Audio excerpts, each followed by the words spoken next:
अस्सलाम वालेकुम। उम्मीद है आप सब खैरियत से होंगे। मेरी दुआ है अल्लाह पाक हम सबको सेहत, हिदायत और आफ़ियत के साथ रखें। आज की वीडियो में कुछ बहुत ही स्पेशल सा ये चिकन स्टीम रोस्ट बनाया है मैंने। ज़ीरो ऑयल इसमें है। उसकी रेसिपी आपके साथ शेयर करूँगी। उसके बाद लास्ट टाइम इकबाल फूड से मैं ये मालाबार पराठा जो है ये लेके आई थी, तो ये भी मैंने कहा था कि इसको भी आपको बताऊँगी कि ये हमें कैसे लगे हैं। तो ये देखें, ये रेडी टू ईट ही हैं। इनको बस हम माइक्रोवेव कर सकते हैं या तवे के ऊपर इसी तरीके से हल्का सा बटर या ऑयल लगा के इसको सिंपली हम थोड़ा सा पानी लगा के इसको हम रीहीट कर सकते हैं, मतलब गर्म कर सकते हैं। टेस्ट वाइज ही मुझे जो रेगुलर पराठा है तकरीबन उसी तरह के लगे, क्योंकि जो हमारे पास रेगुलर फ्रोज़न पराठा होता है वो भी आमतौर पे मैदे से ही बना हुआ होता है। तो तकरीबन तकरीबन वैसा था, सिर्फ ये था कि मालाबार पराठे में थोड़ी सी इसकी लेयर्स ज़्यादा हैं। पे यहाँ पे चिकन के जो मेरे पास लेग हैं होल पीस, इनको मैंने कट लगा लिया है, अच्छे से इनको साफ़ किया है, फिर ड्राई कर लिया है और लेमन जूस ले लिया है, जिंजर गार्लिक पेस्ट ली है 2 टेबलस्पून। इसके अंदर सिंपली हम 4 टेबलस्पून योगर्ट ऐड करेंगे। उसके बाद अपने टेस्ट के अकॉर्डिंग लाइक 1 टीस्पून सॉल्ट और 1 टीस्पून ही हम इसमें रेड चिली पाउडर इसको ऐड करेंगे। सिंपल ये बेसिक जो मसाले हैं सिर्फ इनको हम मिक्स करके अच्छे से इसकी पेस्ट बनी है जो हमारी मैरिनेशन है, और फिर चिकन के ऊपर इस मसाले को हम अच्छे से मैरिनेट कर लेंगे। अब ये देखें, ओवरनाइट छोड़ दें या कम अज़ कम इसको 2-4 घंटे के लिए छोड़ दें। जितनी अच्छी मैरिनेशन होती है उतना अच्छा उसका टेस्ट आ जाता है। तो इसको बस मैंने लगा के छोड़ दिया है। वैसे जब हम स्टीम रोस्ट बनाते हैं तो हम उसको पहले चिकन को फ्राई करते हैं और डीप फ्राई कर लेते हैं, और उसके बाद फिर ये हम मैरिनेशन इसकी लगाते हैं और फिर इसको स्टीम में रख देते हैं पकने के लिए। लेकिन इसको मैंने डायरेक्ट ही बनाया है, इसको मैंने पहले फ्राई नहीं किया। सेकंड जो स्टेप है वो इसका ये है कि हमें कुछ बेसिक से जो हमारे किचन में एवरीडे इस्तेमाल वाले मसाले हैं ना, उन्हीं ड्राई मसालों को हम मिक्स करके एक ऊपर लगाने के लिए एक दूसरा मसाला तैयार करेंगे। उसमें क्या डालेंगे, नमक और रेड चिली पाउडर और जो पेपरिका है ये अपने टेस्ट के अकॉर्डिंग आप ऐड कर लें। उसके बाद इसमें धनिया पाउडर, ज़ीरा पाउडर, गरम मसाला पाउडर, चाट मसाला और इसके अलावा हल्दी थोड़ी सी। ये जितने बेसिक हमारे किचन में इस्तेमाल होने वाले मसाले हैं मैंने इन सब को सिंपली बस मिक्स कर लिया है। अपने आपकी क्वांटिटी जितनी हो उसके अकॉर्डिंग आप ले लें। चिली फ्लेक्स भी मैंने इसमें ऐड कर लिए हैं और इनको हम अच्छे से मिक्स कर लेंगे। और फिर जो हमारे पास हमारा मैरिनेटेड चिकन है उसके ऊपर ड्राई मसाला हम अच्छे से लगा लेंगे दोनों साइड्स पे, और फिर इसको हमने स्टीम के लिए रख देना है। बेहतर ये है कि हम इसको नॉन स्टिक पैन में बना लें। मैंने इसको नॉन स्टिक पैन में नहीं बनाया, सिंपल ये मेरा रेगुलर पैन हैवी बॉटम का स्टील का पैन है जिसके अंदर मैं रेगुलर कुकिंग करती हूँ। इसके अंदर देखें मैंने बटर पेपर लगाया है। इसकी तकरीबन मैंने 3 शीट्स नीचे स्प्रेड की हैं। हमने इसके अंदर कोई ऑयल, कोई वाटर, कोई चीज़ नहीं ऐड करनी है। सिंपली जो ड्राई मसाला था वो चिकन के ऊपर लगा के दोनों साइड्स पे, और इसको हम अपने पैन के अंदर इन पीसेस को सेट करेंगे। और फिर पहले इसको 5 मिनट्स के लिए हाई हीट पे मैंने रखा है।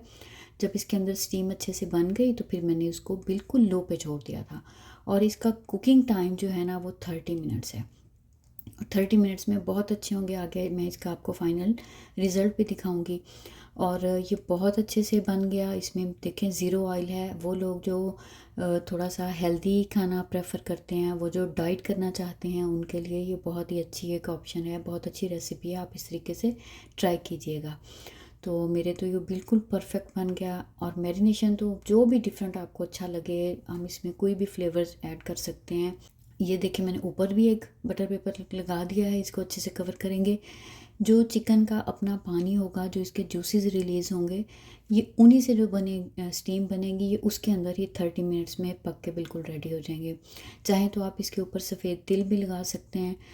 अच्छा, इसको रख दिया। अब 30 मिनट्स के बाद इसको मैं आपको ओपन करके दिखा देती हूँ। तो इसको जब हमने ओपन किया, इसमें जो पानी है उसको हम हाई हीट पे फ्लेम को कर लेंगे फुल पे, और पानी हमने इसका ड्राई कर लेना है।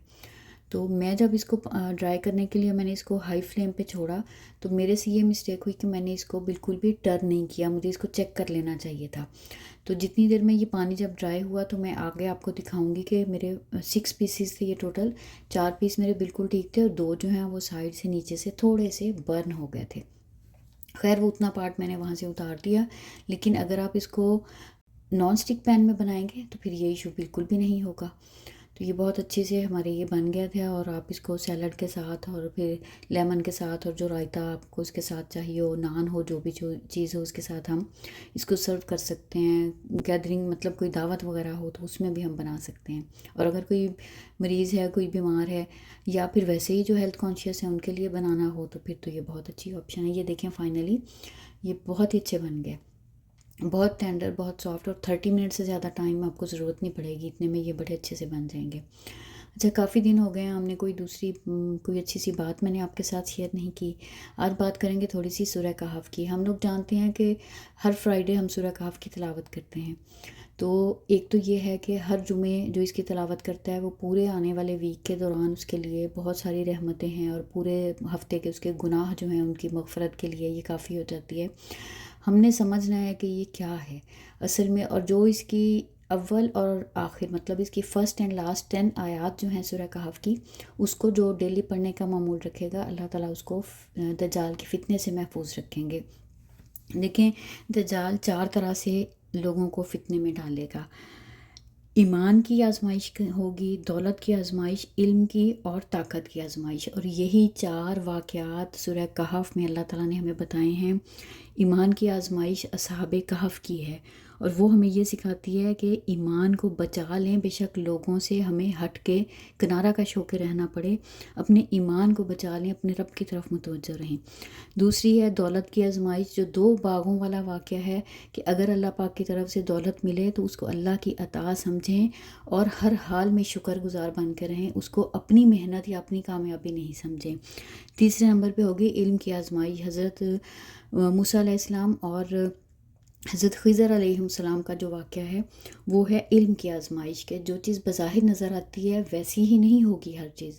अल्लाह पाक की मसलहत होती है हर चीज़ में, तो अल्लाह पाक की हिकमत को, मसलहत को समझते हुए हम कभी भी उस चीज़ पे रिलाई नहीं कर सकते कि जो हमारा इल्म है वो मुकम्मल है। तो वो दज्जाल जो आएगा वो हमारी इल्म की, ताकत की, ईमान की और दौलत की आजमाइश जो है ना वो इस तरीके से की जाएगी। और चौथी चीज़ है ताकत की आजमाइश, वो जो ज़ुल्करनैन हैं उनका वाक़या। तो उसमें ये है कि अगर अल्लाह पाक आपको ताकत दे तो अपनी ताकत को कमज़ोर की मदद के लिए इस्तेमाल करना है। तो हमें कुरान को उसकी हिकमत को समझते हुए पढ़ना चाहिए। हम सूरह कहफ पढ़ते हैं, आप लोग भी अगर आप इसको तर्जमे से नहीं पढ़ते तो इस तर्जमे के साथ पढ़ें। और इसमें जो असल मकसद है ना, क्यों ये दज्जाल के फितने से हमें बचाएगी, क्योंकि ये 4 चीज़ें हैं जो अल्लाह पाक ने हमें मिसालों से बताई हैं। तो सूरह कहफ की पहली और आखिरी 10 आयात रोज़ाना पढ़ने का मामूल अपना भी बनाएं, और कोशिश करें कि अपने बच्चों को भी इसकी आदत डालें। अल्लाह पाक हम सबको दज्जाल के फितने से महफूज रखें। अल्लाह पाक हमें, हम सबको कुरान पाक को समझने, उसकी हिकमतों पे गौर करने और उसको अपनी ज़िंदगी पे इम्प्लीमेंट करने की तौफीक अता फ़रमाएं। जी, आपसे बातें करते करते ये देखें यहाँ पे ज़बरदस्त सी ब्राउनीज़ भी बन गई हैं हमारी। बस आज की वीडियो में यही था। आपसे मिलूँगी अगली किसी वीडियो में। अल्लाह हाफिज़।